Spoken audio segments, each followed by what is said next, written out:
o diretor de benefícios do INSS, mas desculpe, procurador-geral do INSS. A questão é assim, por que o governo levou 2 anos para tomar alguma medida concreta a partir de junho de 2023, quando houve a denúncia das fraudes? Porque, sim, fizeram aqui a operação desconto em 2025.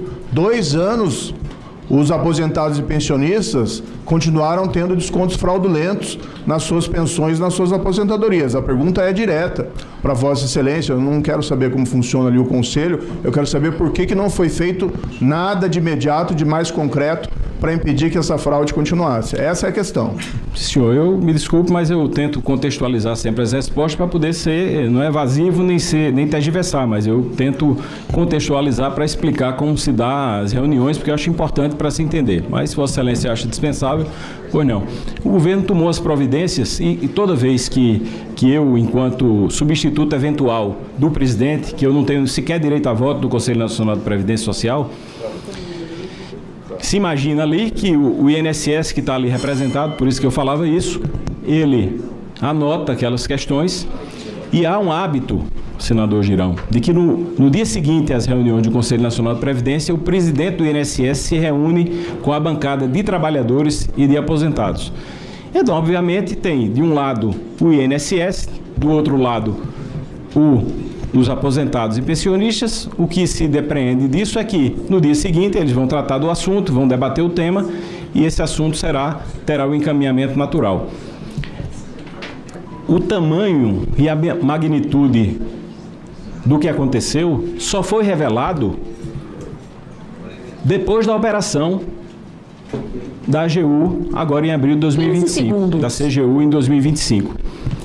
Antes disso, o que todos nós sabíamos era o que tinha na imprensa, eventualmente ali uma menção aos descontos, e havia uma investigação por parte da AGU, da CGU, desculpa, por parte da CGU, e que essa investigação durou praticamente 2 anos. Se fosse uma coisa simples de ser detectada, senador Moro, essa ação teria sido deflagrada pela CGU e pela Polícia Federal ainda em 2023.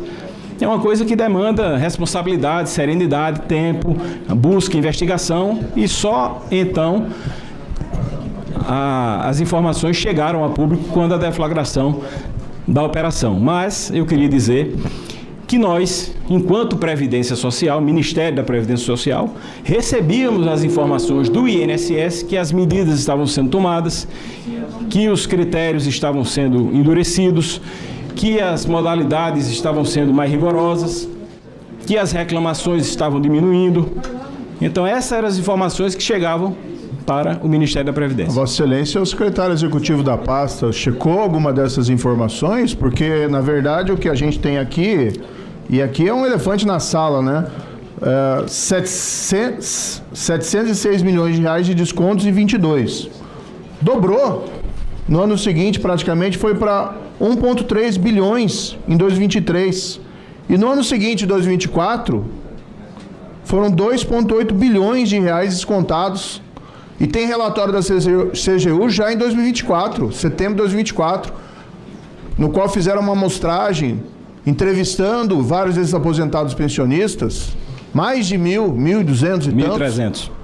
E mais de 90% diz que não autorizou desconto nenhum.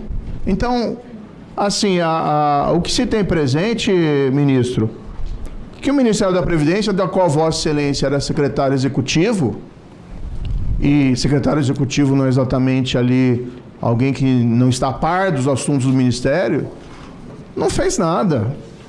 Na verdade, vamos também destacar que o INSS, né, editou a Instrução Normativa 162 em março de 2024, no qual criou regras que dificultavam a responsabilização dessas entidades que recebiam os descontos para serem punidas. E mais, tirou a revalidação, porque estava na instrução normativa anterior, prevendo os 3 anos, e essa instrução normativa 162 do presidente do INSS, já depois do alerta da fraude, em março de 2024, tirou a revalidação a cada 3 anos.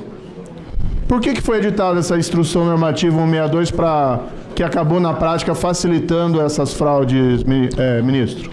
Bem, essa Instrução 62 foi baseada na MP aprovada no governo do presidente Bolsonaro, que quem sepultou a revalidação foi o governo anterior. É importante deixar claro, e eu deixei isso bem assim, sublinhado na exposição que nós fizemos.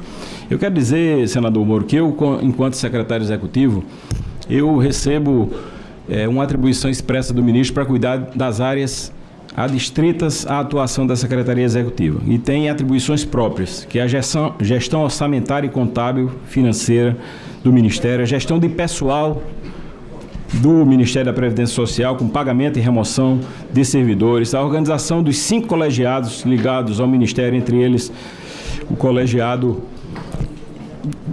todos os colegiados, são 5, as autorizações de viagem e pagamentos de diárias, gestão operacional da inteligência previdenciária, que depois eu vou abrir um capítulo específico sobre essa inteligência previdenciária, que é uma força-tarefa que existe permanente, junto com o Ministério Público Federal e Polícia Federal, que atuam permanente, praticamente toda semana tem a operação. Nós somos atacados, senador Moro, por gente querendo roubar o dinheiro da Previdência todo o tempo.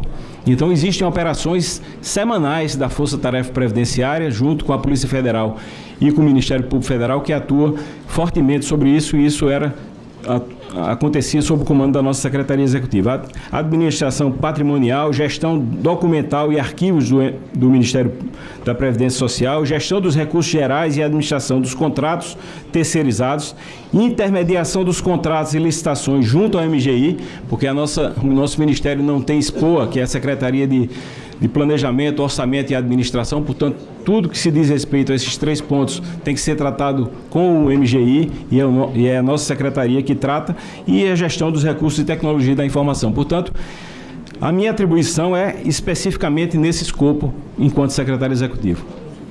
Quem escolheu o presidente do INSS, o Alessandro Stefanuto, e o Virgílio Antônio Filho para procurador-geral? São funcionários de carreira do INSS, foram escolhidos pelo então ministro Carlos Lupe. Vossa Excelência teve algum envolvimento? Nenhum. Eu não participei da nomeação, da escolha, não opinei sobre a escolha de nenhum quadro que veio a compor o Ministério da Previdência Social, nem o INSS. Senador Moro, dá licença, eu recompus seu tempo e nós já extrapolamos o tempo. Eu vou lhe conceder mais 3 minutos para o senhor fazer as suas indagações, até por conta que nós temos aqui 14 inscritos e nós temos aí, eu vou até abrir mão um pouco do meu tempo, que sou um dos autores do convite, para respeitar o tempo dos senhores e senhores senadores. Então, eu pedi a Vossa Excelência que o senhor, dentro desse tempo que lhe concedi, o senhor tentasse esgotar aí suas indagações. Obrigado, senador. Eu vou fazer só mais algumas perguntas, é que as minhas perguntas estão sendo feitas, estão sendo respondidas, né? Então, por isso, está comendo um pouco mais do meu tempo. Mas muito rapidamente, então, para deixar para os outros colegas, surgiram alguns personagens, porque isso o governo não fala, que além dos descontos subirem durante o governo Lula exponencialmente, mas além disso, há indícios veementes de pagamento de suborno a altos funcionários do INSS, que foram nomeados, inclusive, pelo ministro Carlos Lupe, e durante o período que Vossa Excelência era o secretário executivo. Surgiram o nome de alguns personagens e vou indagar se o senhor conhece e já os recebeu. Antônio Carlos Camilo Antunes, vulgo o Careca, Danilo Trento, Maurício Camisotti. Vossa Excelência conhece essas pessoas? Olha, eu posso ter eventualmente encontrado com alguns deles, não me lembro de tê-los recebido, mas eventualmente posso ter recebido. O nosso ministério recebe dezenas de pessoas e eu não tenho nenhuma lembrança de conhecê-los, nem ter nenhuma relação com eles. Relação com eles, de certeza, posso garantir que não tenho qualquer relação. Houve uma liberação de recursos bloqueados, descontados de aposentados, 34.487 de associados da CONTAG, isso em novembro de 2023, quando já havia também as denúncias de fraude. E houve uma ação, pelo menos segundo divulgação da imprensa, do ministro Lupe para que fossem desbloqueados. Vossa Excelência participou desse fato? Não participei e não tenho delegação aqui do ex-ministro Lupe para defendê-lo. Mas, se Vossa Excelência voltar um pouco no tempo, ontem, por exemplo, eu estava assistindo o Jornal Nacional e houve uma denúncia de um servidor em 2020. Um servidor em 2020 denunciou à Polícia Federal que havia descontos indevidos, que havia fraude. Essas denúncias foram feitas em 2020, senador. Parece que Vossa Excelência era o ministro da Justiça nessa época. Vossa Excelência fez alguma coisa para coibir essas fraudes?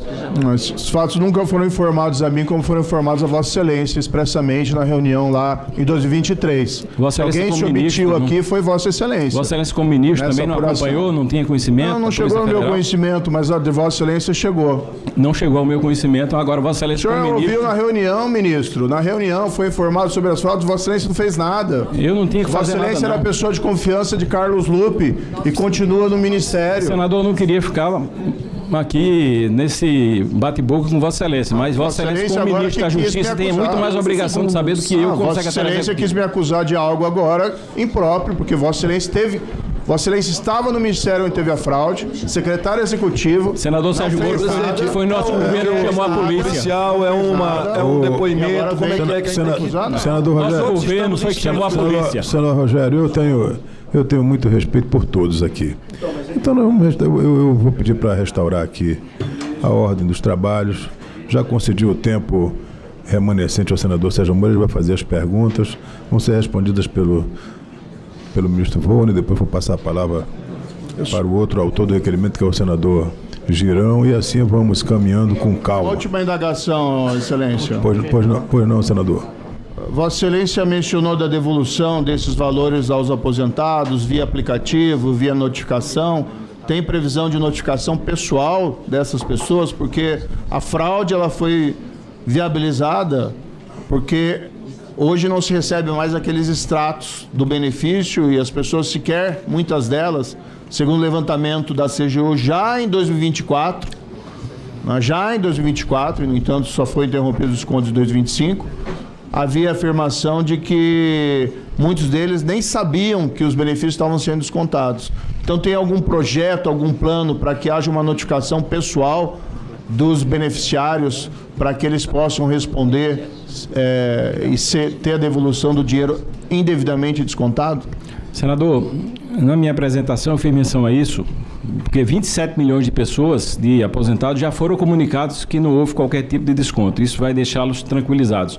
E os outros 9 milhões e 400 mil que tiveram algum tipo de desconto também já foram contactados pelo meu INSS para, então... Não, mas a constatação é eletrônica, né, ministro? A pergunta é exatamente, há um plano de fazer uma constatação pessoal, porque, na verdade, a fraude foi originada porque exatamente as pessoas têm dificuldade de acessar o meu INSS ou ver a comunicação eletrônica, e aí se a comunicação agora que tem valores para saber se teve desconto indevido, como é que vai ser devolvido, se ela for eletrônica, vai cair no mesmo círculo vicioso. Mas é uma impressão errada, senador, de que as pessoas não têm a habitualidade de usar o meu INSS. Como foi demonstrado aqui com tranquilidade, 91% de todo o contingente já se comunica normalmente, formalmente e habitualmente com o INSS através da plataforma do meu INSS.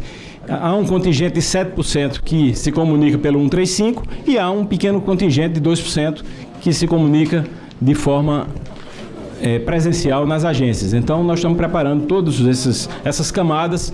Tem sido muito positivo o primeiro dia de contato e nós temos alcançado os números que eram esperados. Obrigado, senador Moro. Obrigado, ministro. Passo a palavra em seguida ao